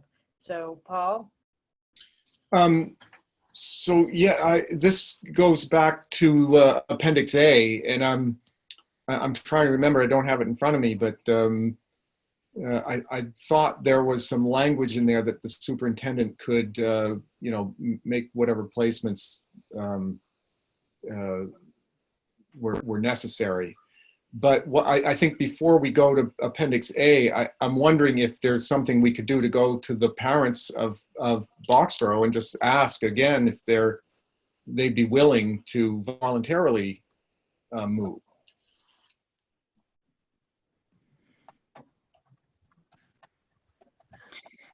So I can speak to the regional agreement. The regional agreement does say that in extreme circumstances, the superintendent could overrule the hometown guarantee. It also says that after 5 years, the school committee could reconsider it. That's really in your hands. But, I think people made their choices and claimed the hometown guarantee fully knowing that this is what has been happening. So I don't think we're going to get 10 volunteers to move. Okay, Diane? I think Angie might have been first, but mine's really, really quick. So Angie, if you don't mind, I'll just jump in. Well, Angie was first, but she's already gotten to ask a question, so that's why I called on you. Okay. This really has to be considered in the spirit of open enrollment. I understand the space constraints, and we certainly don't want modulars at Blanchard. We also don't want to lose hometown guarantee, but we also have to consider open enrollment. So this is really complicated, maybe worthy of another discussion, because as we have these situations come up, and we start talking about putting caps on enrollment due to space issues, we really need to consider why we have open enrollment, and if we want to have open enrollment, and if we are really if we have allegiance to the spirit of what it means to have open enrollment when we start talking about caps. That's really all I wanted to say. So thank you.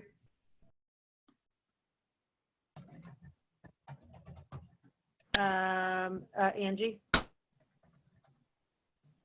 I agree with all the, I think it may be worthwhile to talk about this. And the other complication is the transportation.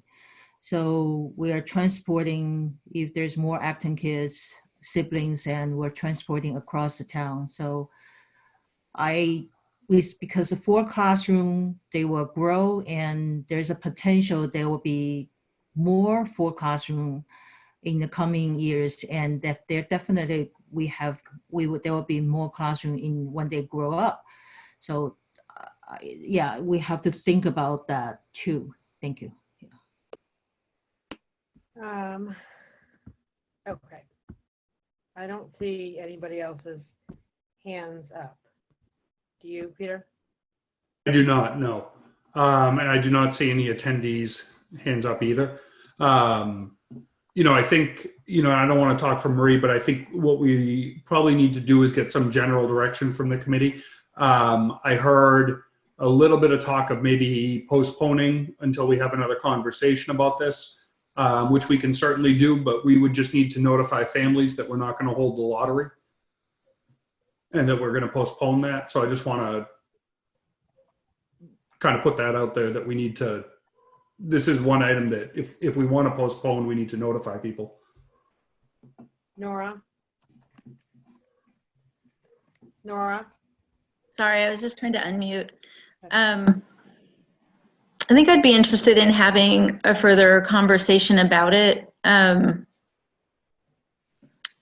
Just balancing those things that Diane mentioned of hometown guarantee and open enrollment. I feel like I need a little bit more information about what the impact of space would be if we had the 4 kindergarten classrooms, and then how we weigh the sibling guarantee with the hometown guarantee and what that would do to what goes on in the building, the projected size of the Pathways program, and just have a little better understanding of what it would look like at Blanchard. Adam? Yeah, I think. Adam, can I just pause you 1 second just before we jump in? There's something going on with the broadcast, so just want to let attendees know, evidently, any discussion going on with attendees can be heard on the public broadcast, so just be aware of that. Sorry, Adam. No worries. I think I understand that we do need to come up with a decision pretty quickly for those members of the public who have who are looking to get some final answer as to where they're going to be placed for next year, and balancing that with sort of a sense, at least that I have, that we don't have all the information and haven't maybe necessarily expressed all of our thoughts. I would suggest that maybe individual committee members can send emails to Tessa and Peter, and then maybe for our next meeting or meeting after that, the administration can come back with a couple proposals or options for us, so that we don't have to wait until our next meeting to have a sort of a roundtable discussion on this. So my feeling listening to all this, I mean, what I imagine Dana has been informed of this sort of thing, and the space, obviously he's aware of the space constraints. I mean, this seems like, I mean, obviously we just got this information, and I feel like it's important for, the committee to discuss it, but it does seem sort of like an 11th hour decision to maybe say like, oh my gosh, we're going to throw out hometown guarantee. And as I said, there's a complication in deciding, like, are we throwing out hometown guarantee or are we throwing out sibling guarantee? Because there's a big difference between, saying that hometown guarantee, which one supersedes the other, sibling guarantee or hometown guarantee. I mean, those are big questions. And I just wonder if now in the very end of March, when everybody's already going through all this chaos, if this is the right time. I mean, I understand the implications of a bubble 4 going up through Blanchard. But did Dana have thoughts on this? So I have a couple things I can add. Yes, we've been working with the principals involved, especially with Dana. In terms of space, in 2 years, we anticipate the opening of the new school. In that new school, there will be room for the entire pre-K program. There will also be room for a K-6 CASE program in the new school. Hopefully we can keep CASE in more than one school, but the preschool can definitely move over to the new school, which will free up 2 classrooms. So we're seeing this as sort of a 2-year question around space. So yes, we think we need a 4th section for next year. We knew that was a possibility. Dana, we've been exploring lots of options, and there are some options, but it could mean building some small group instructional space in other parts of the building that are currently in a classroom. It could mean there's several creative things. Unfortunately, not having school last week, this last week did not give us the opportunity to explore it as well as we would like to have. But I think we're confident we can solve the space issues to a point where we brought it to you this evening. So we can come back with what that looks like. But if you want us to hold on the lottery, we need to know that. Nora?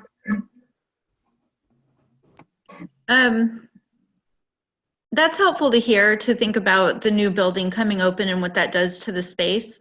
I guess can you share a little bit about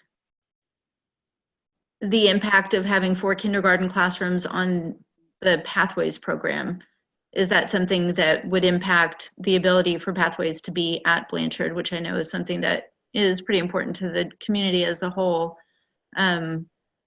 And also, if you can share anything about, I guess it feels like I wanted to hear a little bit more from what the principal at the building was thinking about that. If you have more information about that, about how Dana sort of pictured it working with that size.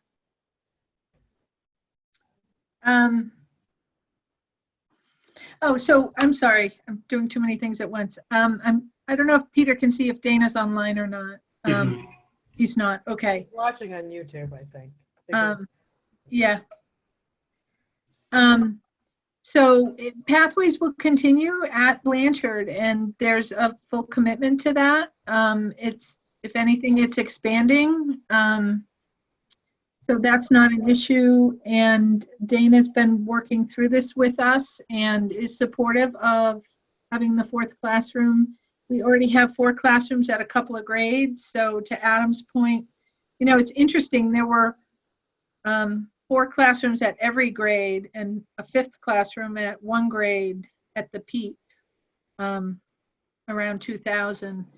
But a lot of things have changed since then, and we have additional programs there that were not there then. So, we're watching it over the years, but we have 4, this would be the 3rd grade that would have 4 classrooms at it, in it. So I guess, Nora, does that answer your question?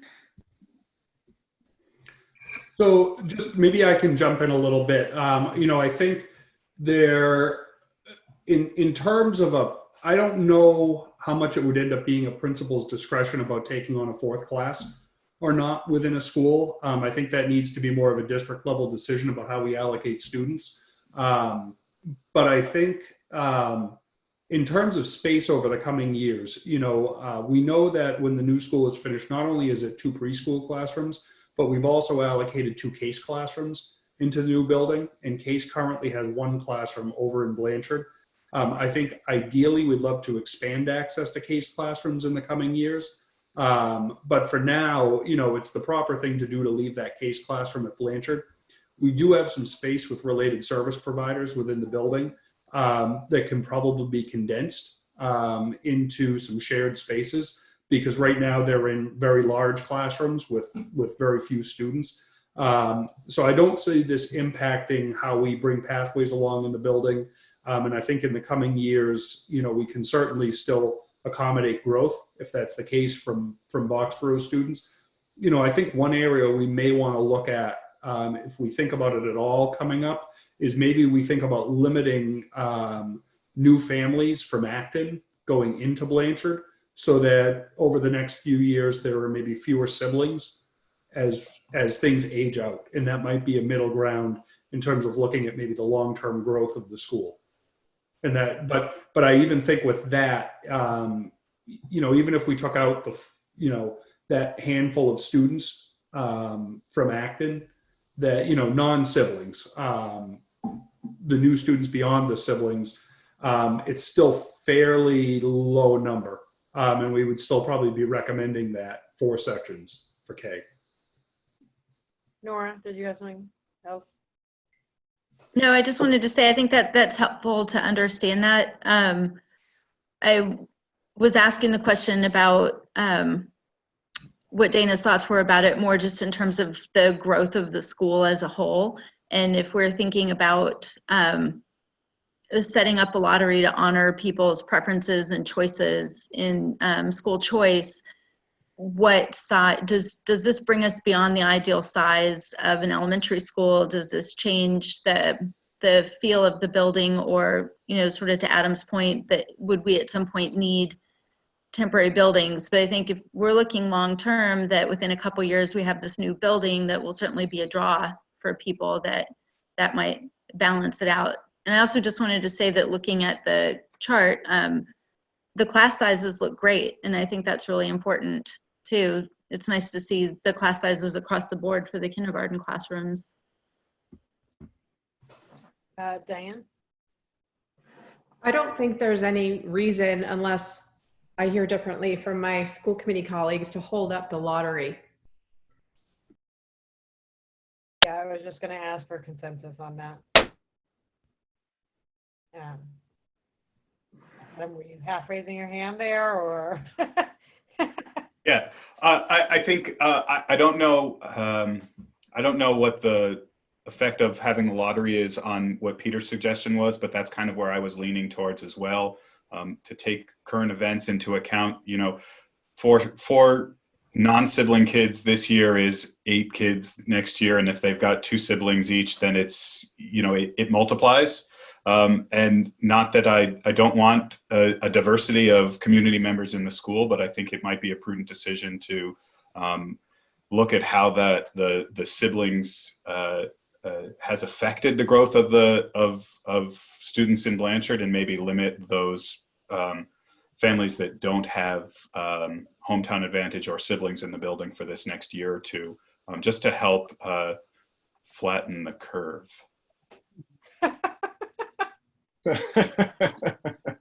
Okay. Can I just ask a question? Dana's texting me. He wants me to tell you he's good to go, and we talked through this. But so to Adam's point, in the current enrollment for next year, we have 54 hometown guarantee. We have 10 siblings. I guess it's 52 and 10, and I think we have a couple we're reserving for pathways. But there are 4 new families we were going to admit. So 15 Acton families who do not have a sibling requested Blanchard. I was trying to push it to get 4 new families in so that at least they had a chance. We could back off on those 4.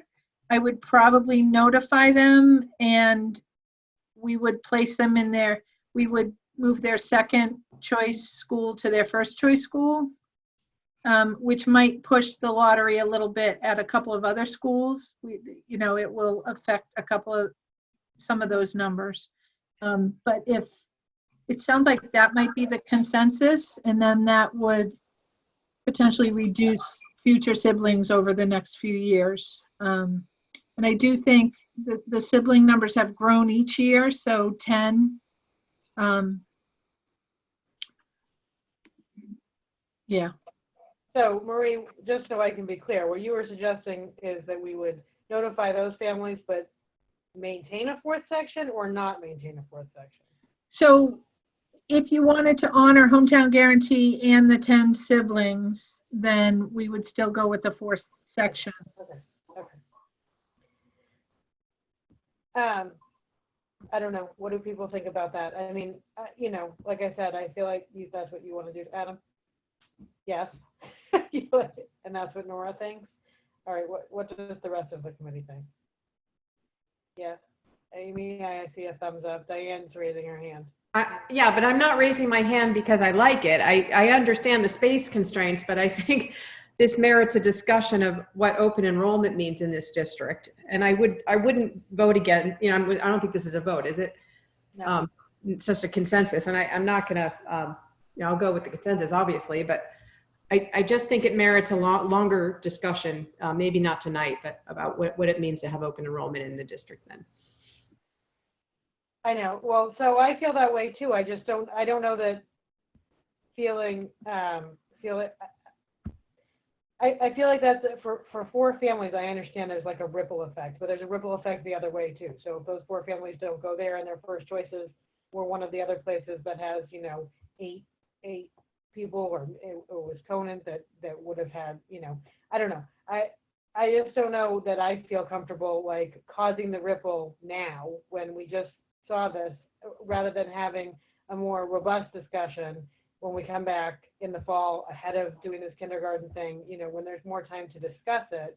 I don't know. If we're going to have 4 sections anyway, because of the current needs of the kids that are already slated to come to Blanchard because of their hometown or their siblings, then I don't know.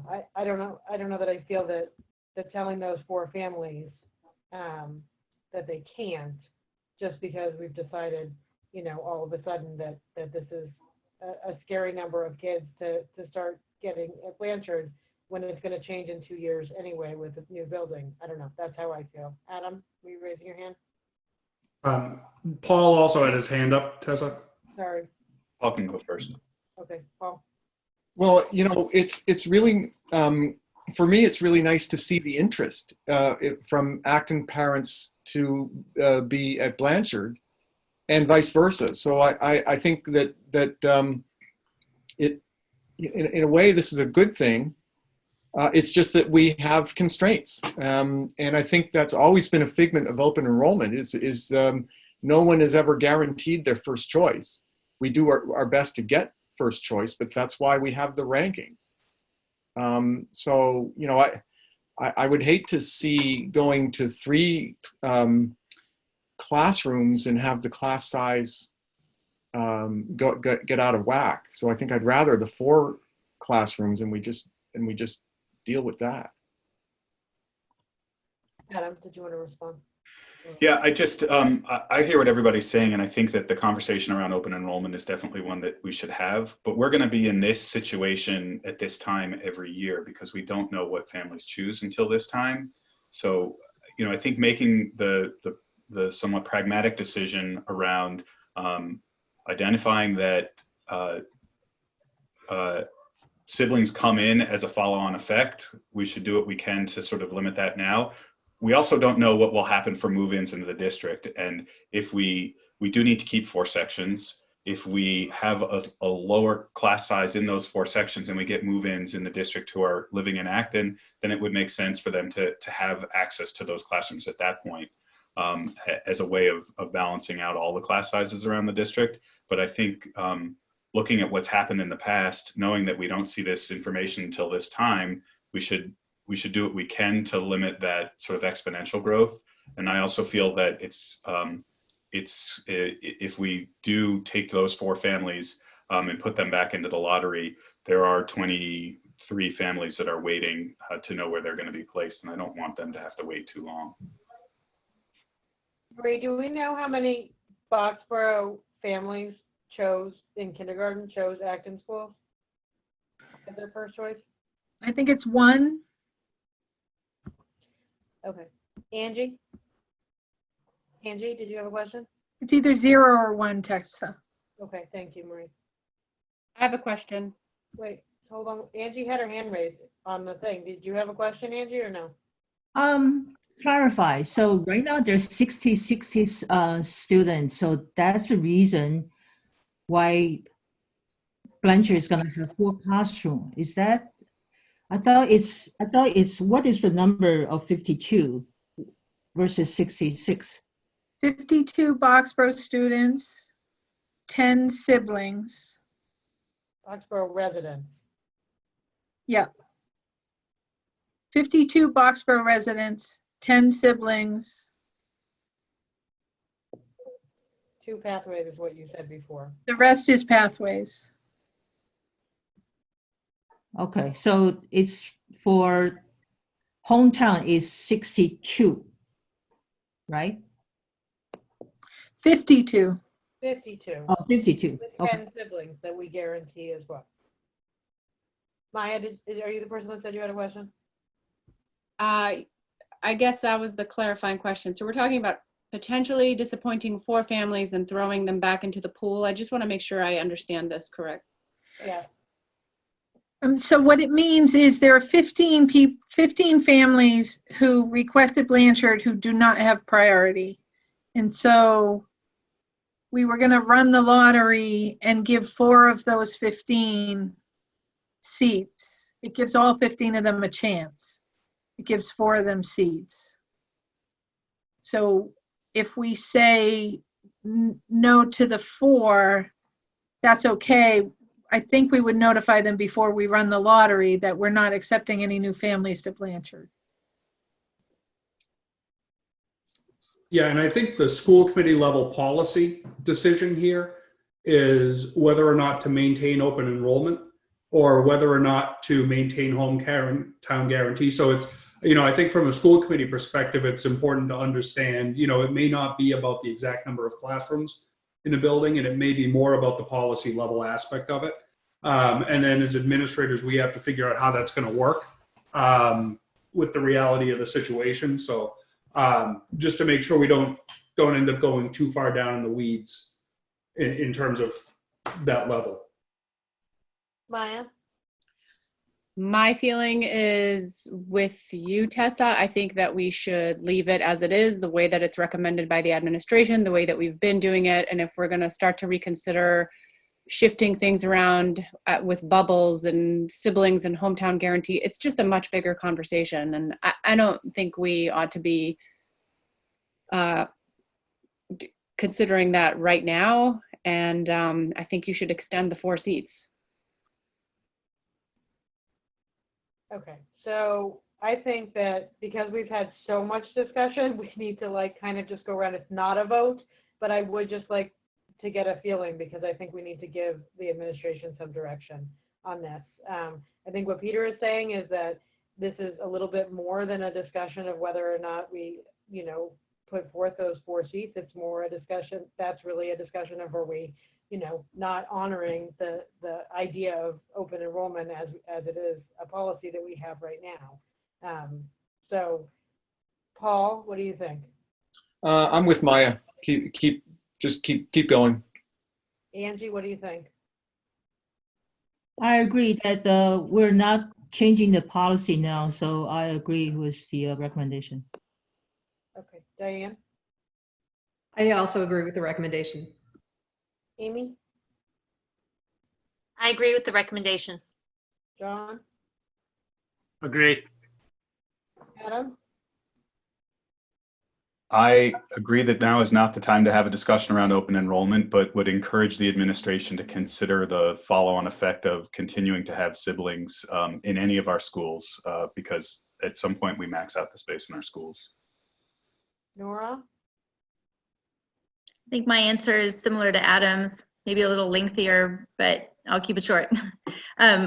I agree in keeping the hometown guarantee and sibling guarantee the way that we have it. I look forward to a future discussion, maybe thinking about a weighted lottery or something a little bit more complex.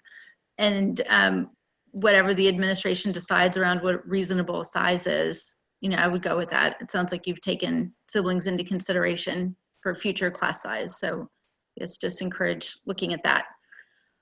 Okay, Michael, do you have a feeling? I piggyback what Adam said. So I think we should, in the future, we should reconsider that sibling policy.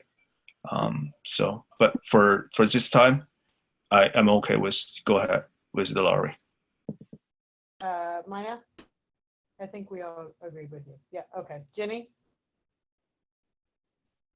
I think we should go with the administration's recommendation. I don't think we can minimize what it means to families who thought when they were choosing Blanchard that meant that their siblings could go.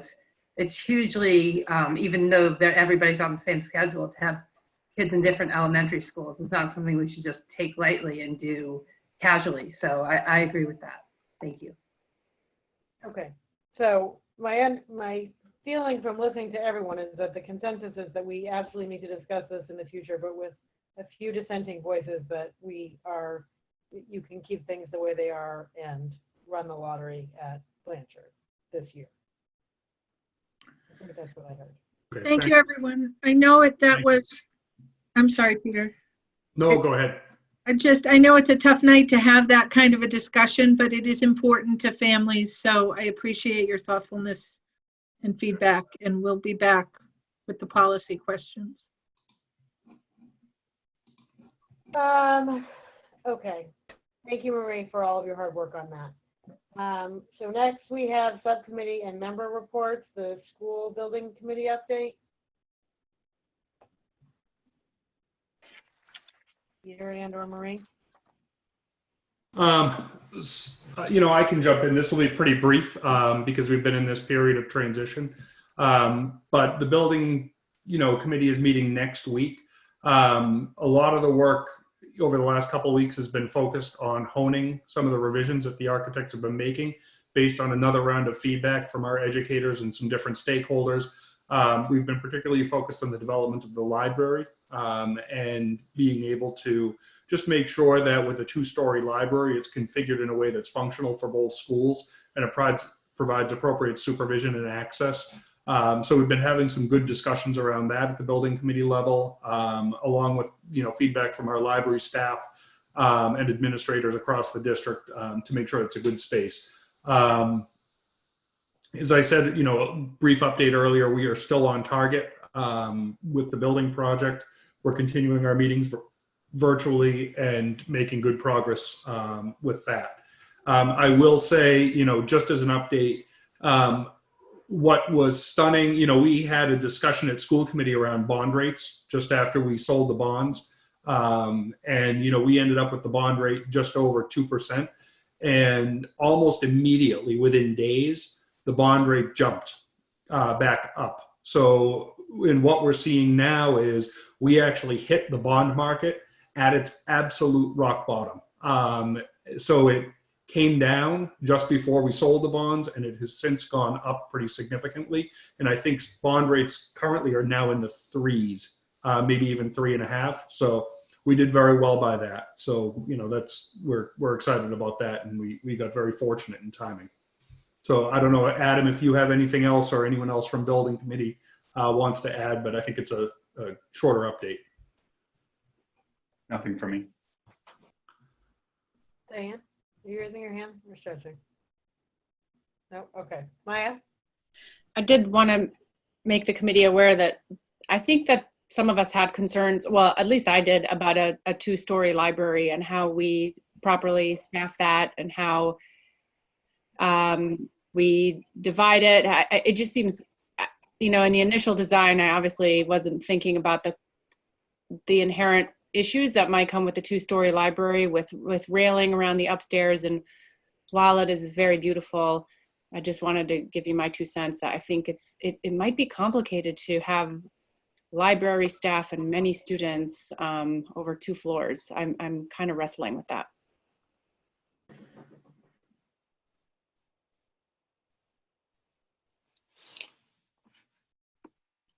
All right. Can we move on to the next thing? So are we doing the SOI thing tonight, Peter? There's questions all over our chair agenda that you and I were supposed to answer that we didn't. Yeah, no, the statement of interest, and I know Paul had submitted a couple of questions. I'm not sure if JD had an opportunity to respond. But the statement of interest, I'll be honest, it's for Conant School. It is the same statement of interest that's been submitted multiple years in a row. We have slim to no chance of being accepted. The state is actually accepting fewer districts annually now because the cost of construction have gone up so much that they just don't have the money to spread around. The real reason for submitting this is simply to keep us in the pipeline with the state. If you want to table it for tonight, that's certainly an option as well, because the deadline we just learned today has been now extended into early May from MSBA. So you can either vote it and we can submit it right away, or we can table it, vote it at a different meeting, and submit it at a later date. So Paul, correct me if I'm wrong, but I believe JD did get back to you on some of those questions. Am I right or no? Yes, and I was forgetting that this really is just a placeholder. The one comment was that it was just cutting and pasting from the 2015 language from the original SOI. for the general description of it. And I was just thinking maybe we could have an update on that. But knowing that it's now just a placeholder and we know we're not going to be considered anyway, it's kind of, they're kind of moot issues. Although there was conflict in the in some of the language where we check off yes, that we don't use modulars, and then we go into the details of how we use modulars. So, and JD said he was going to correct that. Okay. John, did you want to make a motion? I move that we submit the statement of interest with respect to Conant School as listed in the package. Do I need to say something specific? Yes.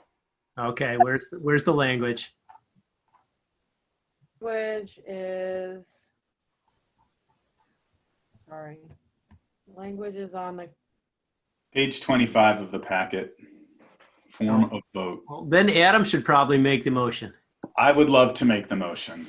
right ahead, Adam. Seems to be my forte these days. I move that having convened in an open meeting on March 19th, 2020, prior to the SOI submission closing date, the Acton-Boxborough Regional School Committee of Acton and Boxborough, in accordance with its charter, bylaws, and ordinance, has voted to authorize the superintendent to submit to the Massachusetts School Building Authority the statement of interest form dated February 3rd, 2020 for the Luther Conant Elementary School located at 80 Taylor Road, which describes and explains the following deficiencies and the priority categories for which an application may be submitted to the Massachusetts School Building Authority in the future. Priority 2, elimination of severe overcrowding. Priority 5, replacement, renovation, or modernization of school facility systems, such as roofs, windows, boilers, heating, and ventilation systems, to increase energy conservation and decrease energy-related costs in a school facility.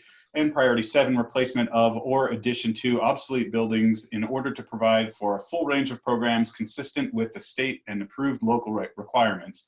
And hereby further specifically acknowledges that by submitting this statement of interest form, the Massachusetts School Building Authority in no way guarantees the acceptance or the approval of an application, the awarding of a grant, or any other funding commitment from the Massachusetts School Building Authority, or commits the regional school district to filing an application for funding with the MSBA, Massachusetts School Building Authority. Second.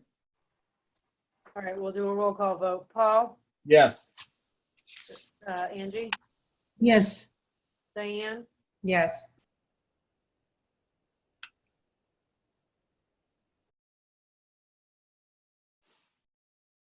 You're muted, or we can't hear you, Tessa. You're muted, Diane. I'm not muted. I heard Diane. I didn't hear it. Hear you now. Sorry. Amy? Yes. John? Yes. Maya? Yes. Michael? Yes. Nora? Yes. Adam? Yes. Jenny? Yes. Me? Yes. All right, that passes unanimously. My Chromebook is going to die. Okay. I need someone to bring me a plug. All right, so budget didn't meet. So Diane, did you have anything you wanted to share? No, budget has not met. Okay. Acton Leadership Group? Acton Leadership Group has ended its meetings for the year. Okay.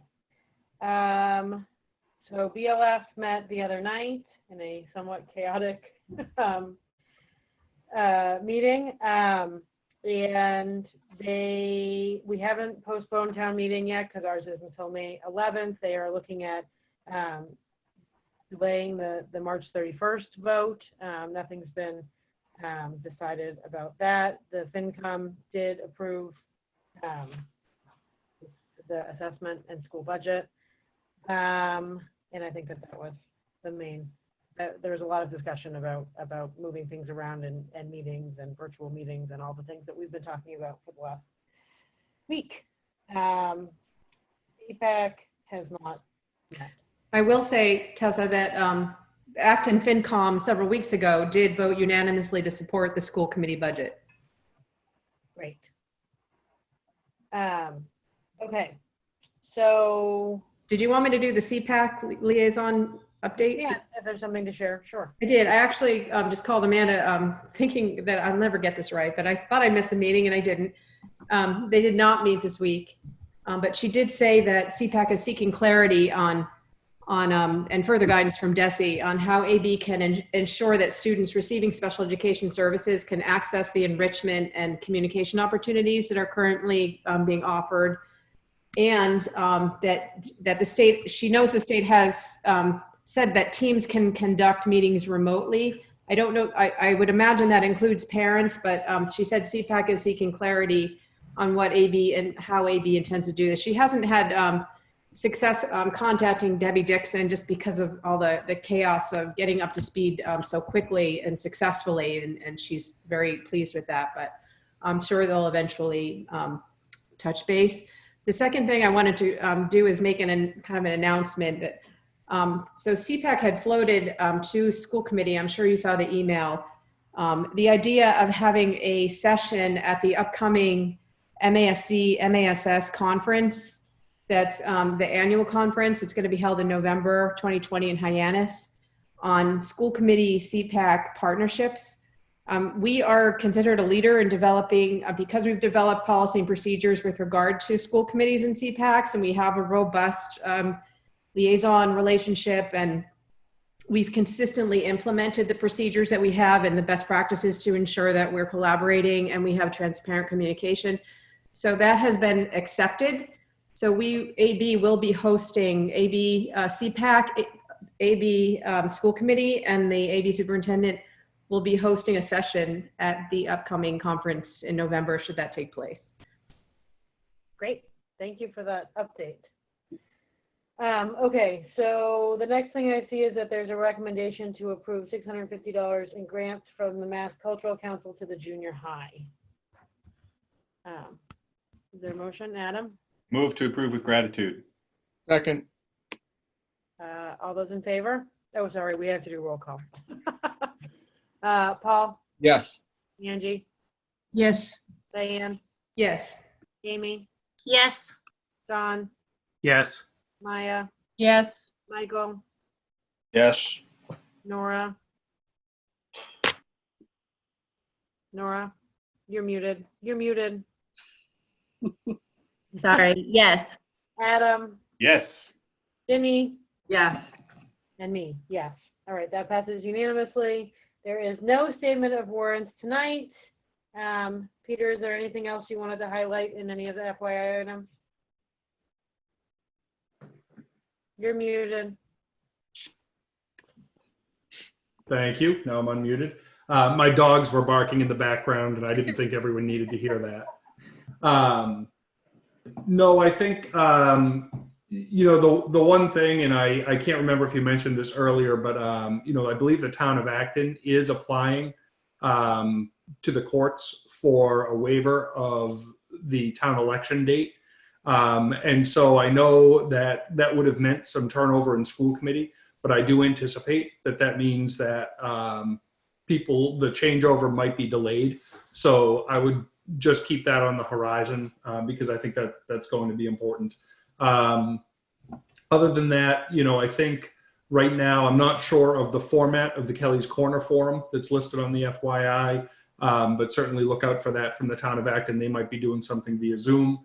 And, you know, we're planning our next school committee meeting, you know, to also be online. So, you know, anything that came up tonight that you'd like to give us feedback on about how we organized the meeting tonight, please feel free to email me.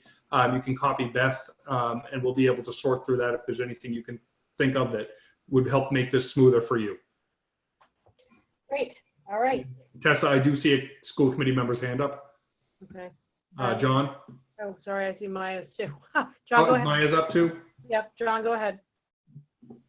Yeah, I just wanted to say that in the FYI section, we have the school calendar, and having listened to the coffee last night, every time we seem to have an event like this, there's tons of questions about, you know, when is this happening? When is that happening? So I fully understand from the discussion at the beginning that there's lots of things like what's happening with prom, and the answer is to be determined. But I do think it would be good if we had a place for people to go for calendar updates, you know, many of which will simply be, this is in review. because I know that people are interested in that information. And then, I would also say that that session went very well. And then the last thing with respect to meetings of this group, with the delay in Acton Town meeting and all of the uncertainty, it's usually better to put things on the calendar and then cancel them than it is to scramble to try and put something on. So my suggestion would be, again, that we would work offline with Beth to get some things on the calendar just in case. All the pets are taking over at this point in the meeting. Right. Okay. Well then, Maya, sorry, go ahead. I just wanted to publicly compliment the administration. I thought that this meeting was really smooth, easy, and accessible, at least to me. So thank you. Thank you. I agree. All right. I will entertain a motion to adjourn. So moved. Second. All right. Paul? Yes. Angie? Yes. Diane? Yes. Amy? Yes. John? Yes, with gratitude. Adam? I mean, yes. Sorry. Nora? Yes. Maya? Yes. Michael? Yes. Ginny? Yes. Yes. All right. Thank you, everyone. Thank you. Thank you. Thank you. Have a good night, everyone. Bye. Good night. Thanks. Good night. Thank you.